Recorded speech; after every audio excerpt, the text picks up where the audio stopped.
धनतेरस का ये शुभ दिन आया, सबके लिए नई खुशियां लाया। लक्ष्मी गणेश विराजे आपके घर में, आपके परिवार पर सदा रहे खुशियों की छाया। नमस्कार, मैं हूं मुक्ता सिंह और आप सभी को हमारी तरफ से धनतेरस की ढेर सारी शुभकामनाएं। दीपावली से पहले धनतेरस का दिन आता है तो हर कोई चाहता है कि उसके यहाँ माँ लक्ष्मी और कुबेर की कृपा बरसे और घर धन से भर जाए। दीपोत्सव की शुरुआत भी धनतेरस से होती है। छोटी दीपावली से एक दिन पहले धनतेरस के पर्व को मनाया जाता है। सनातन शास्त्रों में धनतेरस के पर्व का विशेष महत्व है। धार्मिक मान्यता है कि इस दिन भगवान धन्वंतरी, माँ लक्ष्मी और भगवान कुबेर की उपासना करने वालों को जीवन में कभी भी पैसों की कमी का सामना नहीं करना पड़ता। धनतेरस के दिन जहाँ पर श्री गणेश लक्ष्मी और भगवान धन्वंतरी की पूजा का विधान है, तो वहीं यमराज की पूजा करने का भी विशेष नियम है। लेकिन क्या आप जानते हैं कि इस दिन यमराज की पूजा क्यों की जाती है? कैसे इस दिन यमराज की पूजा की शुरुआत हुई? यमराज के लिए क्यों दीपदान किया जाता है? तो आज धनतेरस के दिन आपको इन सभी सवालों के जवाब हम देंगे, क्योंकि इस वक्त हमारे साथ मौजूद हैं खास मेहमान। हमारे साथ मौजूद हैं पंडित नरेश नारायण वशिष्ठ जी। आपका बहुत बहुत स्वागत है नरेश जी। नमस्कार। नरेश नारायण वशिष्ठ जी आज हमें बताएंगे कि कैसे धनतेरस के दिन आपके यहाँ धन बरसेगा और क्यों यमराज की पूजा का महत्व धनतेरस के दिन होता है, दीपदान क्यों होता है और भगवान धन्वंतरी की भी पूजा का धनतेरस पर महत्व क्यों है। तो नरेश जी, बहुत बहुत स्वागत है आपका एक बार फिर से। इसके पहले कि हम अपने प्रोग्राम की शुरुआत करें और ये सभी चीज़ें जो हमने बताई हैं वो आप दर्शकों को बताइए, उसके पहले ये बताइए कि धनतेरस का इस बार शुभ मुहूर्त क्या है? धनतेरस हमारी यहाँ तिथियाँ ऊपर नीचे होती हैं तो कई बार विवादित हो जाता है। धनतेरस 29 तारीख को सवेरे 10:31 के ऊपर त्रयोदशी आएगी तो उसको धनतेरस कहा जाता है। धनतेरस का अर्थ धन्वंतरी से है।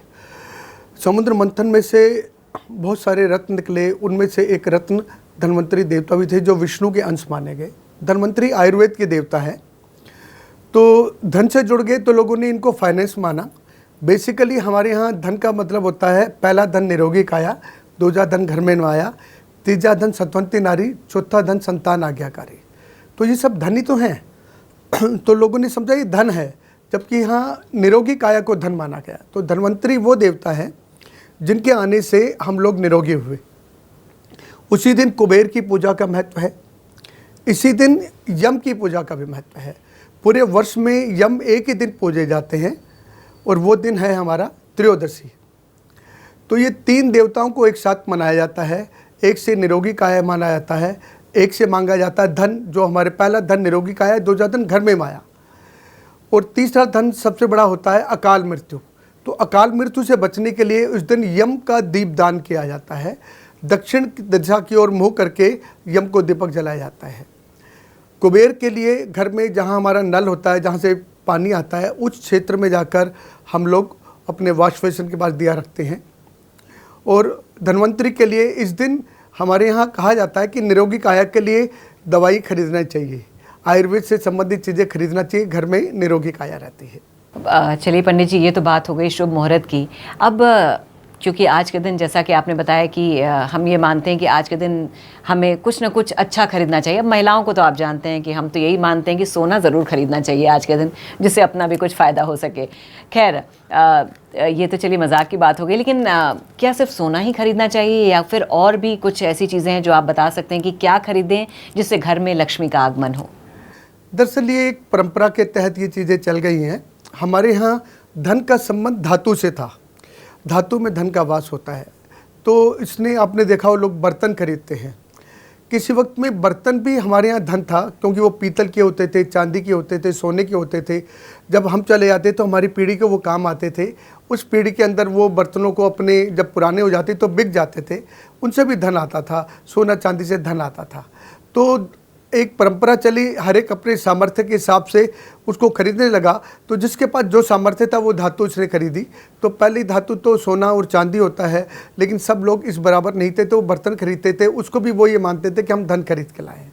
जी, तो आपके हिसाब से इस बार धनतेरस पे क्या खरीदें? आप जरा महिलाओं का भी विशेष ध्यान रखिएगा, क्योंकि वो ज़रूर ये शो देख रही होंगी, तो उनके काम की बात भी कर दीजिएगा। चाहे धनतेरस हो या ना हो, चाहे कैसे कोई दिन शुभ हो या ना हो, लेकिन महिलाओं को तो सोना ही खरीदना है।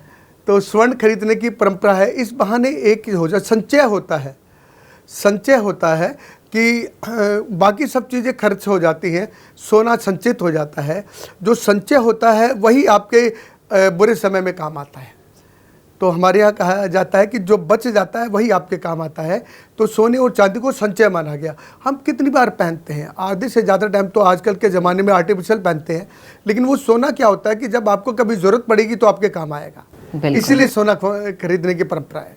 ये आपने बहुत अच्छी बात कही, क्योंकि संचय करना मेन उद्देश्य होता है कि उसे संचय करना है। और सोना चांदी ऐसा है जो आप खर्च नहीं कर देते हैं, उससे आप बचा के रखते हैं, जो कि आपके बुरे समय पर काम आता है। लेकिन पंडित जी, इसके अलावा बर्तन खरीदने का भी बड़ा नियम है। लोग सोचते हैं कि बर्तन खरीदें तो अच्छा रहता है। वो धातु खरीदने की परंपरा के तहत बर्तन खरीद ले गए, क्योंकि सबका सामर्थ्य नहीं था कि सोना खरीद ले, चांदी खरीद ले। तो उस वक्त पीतल और तांबा चलता था, फिर धीरे धीरे स्टील आ गया, फिर दोनों दूसरे प्रकार की क्रॉकरी आ गई। तो देश काल परिस्थिति से ये नियम बन गए। आधारभूत यह है कि धन लाना है घर में, तो जिसमें धन का वास होता था, तो हमारे यहाँ बर्तनों में धन का वास होता था। पहले बर्तन पीतल के होते थे, चांदी के होते थे, सोने के होते थे, तांबे के होते थे, उनकी वैल्यू होती थी, इसलिए बर्तन खरीदना शुरू हो गए। उसी परंपरा के तहत एक शुभ घड़ी है, हमारे घर से पुराने बर्तन निकल जाते हैं, नए आ जाते हैं।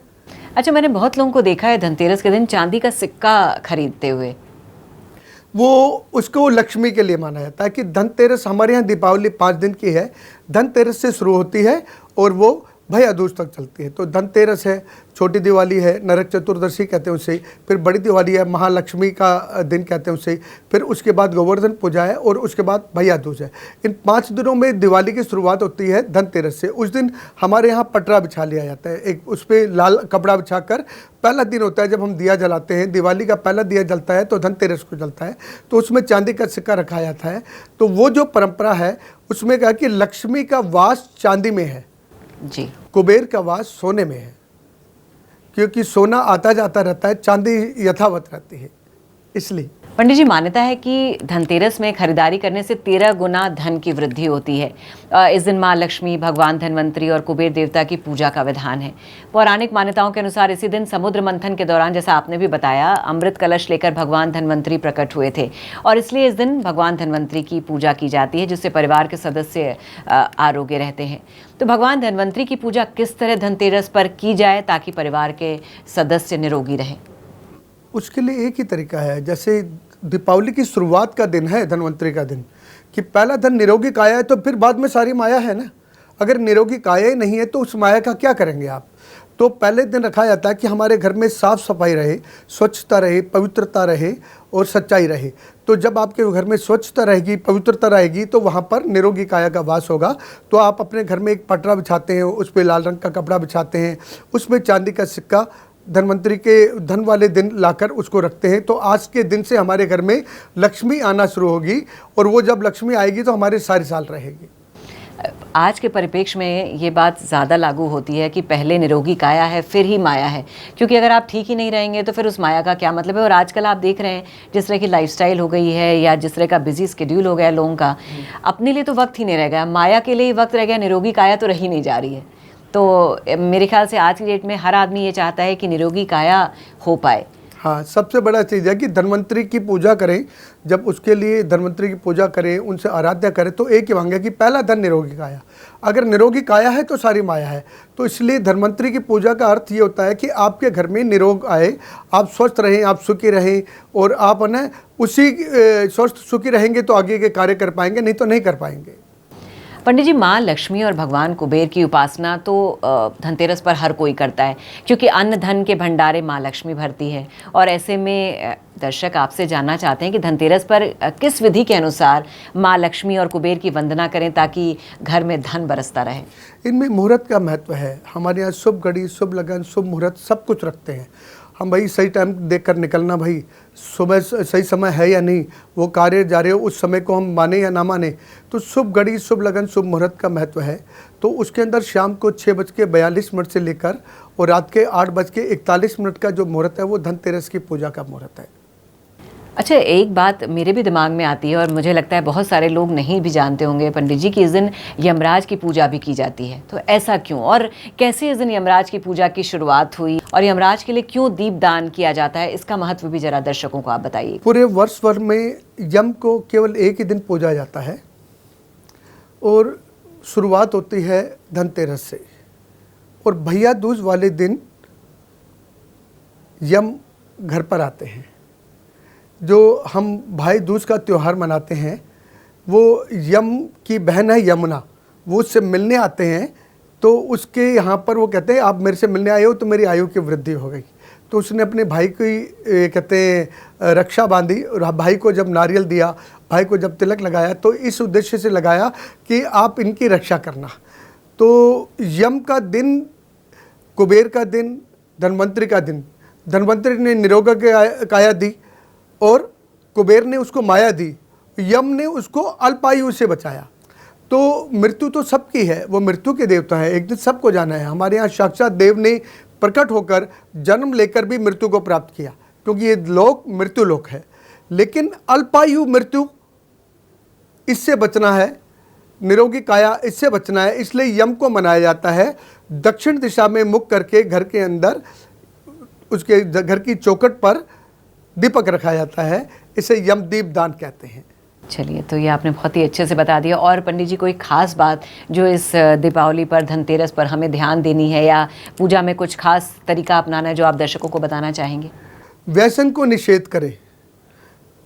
धन्वंतरि का दिन है, निरोगी काया के दिन है। इस दिन अपने आप के व्यसन को, किसी भी प्रकार के व्यसन को छोड़ने की परंपरा बनाएं।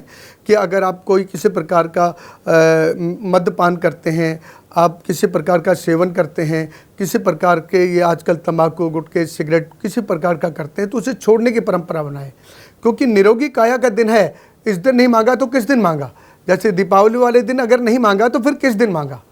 तो इस दिन ये मांगे, भगवान से आराधना करें कि हमारे को व्यसन से बचाओ और निषेध जो चीज़ें हैं उनसे हमारी रक्षा करें। चलिए, तो उम्मीद है आपको हमारा ये शो पसंद आएगा और इसी कामना के साथ कि आपके घर में धन की बरसात हो, शांति का वास हो, संकटों का नाश हो, लक्ष्मी का वास हो। तो मुझे दीजिए इजाज़त। तमाम बाकी खबरों के लिए आप बने रहिए हमारे साथ और देखते रहिए श्रेष्ठ भारत। नमस्कार। श्रेष्ठ भारत पर खबरों से जुड़े रहने के लिए चैनल को सब्सक्राइब और लाइक करें, बेल आइकन दबाएं और देखते रहें श्रेष्ठ भारत।